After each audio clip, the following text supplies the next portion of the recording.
July 1న రాష్ట్ర వ్యాప్తంగా 1,00,00,000 మొక్కలు నాటే కార్యక్రమానికి శ్రీకారం చుడుతున్నట్లు ముఖ్యమంత్రి చంద్రబాబు స్పష్టం చేశారు. ఉండవల్లిలోని నివాసంలో అటవీశాఖ అధికారులతో సమీక్ష నిర్వహించిన ఆయన వనం మనం పేరిట గుంటూరు జిల్లా కొండవీడిలో ఈ కార్యక్రమాన్ని ప్రారంభించనున్నట్లు చెప్పారు. జిల్లాల్లో మొక్కలు నాటే బాధ్యతను మంత్రులు తీసుకోవాలన్న సీఎం ప్రతి ఒక్కరూ ఇందులో భాగస్వాములు కావాలని పిలుపునిచ్చారు. 1,00,00,000 మొక్కల సంకల్పానికి అన్ని రకాల మాధ్యమాల్లో విస్తృత ప్రచారం కల్పించాలని ఆదేశించారు. రాష్ట్రంలో 23% ఉన్న అటవీ విస్తీర్ణాన్ని 2029 నాటికి 50% విస్తరించేలా చేయడమే లక్ష్యమన్నారు. మొక్కల్ని పెద్ద సంఖ్యలో నాటే వారికి ప్రోత్సాహకాలు ఇవ్వాలని ఆదేశించారు. ఒక్కరోజే 1,00,00,000 మొక్కలు రాష్ట్రమంతా కూడా మొత్తం కూడా ట్రీ ప్లాంటేషన్ జరగబోతూ ఉంది.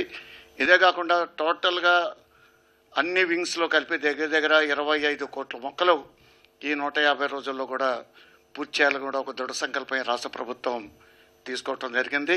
మనకి మొక్కలు దేవాలయ పరిసర ప్రాంతాల్లో వారు గట్టిగా కూడా అన్ని వాడాలని కూడా ముఖ్యమంత్రి గారు చెప్పడం జరిగింది.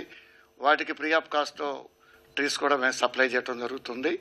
150 రోజులు లాస్ట్లో వన మహోత్సవ కార్యక్రమంతో ఈ కార్తీక మాసంలో ఈ కార్యక్రమాన్ని పూర్తి చేయటం జరుగుతూ ఉంది. అందువల్ల అందరూ కూడా రాష్ట్రంలో ఉన్న ప్రజానీకం కానీ, స్వచ్ఛంద సంస్థలు కానీ, స్కూల్స్ కానీ, కాలేజీ కానీ, యూనివర్సిటీలు కానీ, ఇండస్ట్రీస్ కానీ ప్రతి ఒక్కరు కూడా సహకరించి ఈ ఉద్యమం ప్రతి ఒక్కరు కూడా యూటిలైజ్ చేసి రాష్ట్రానికి భారతదేశంలో ఆంధ్రప్రదేశ్ ఫారెస్ట్ బాగుంది, గ్రీన్ కవర్ బాగుంది అనే పరిస్థితిలో రావాలి.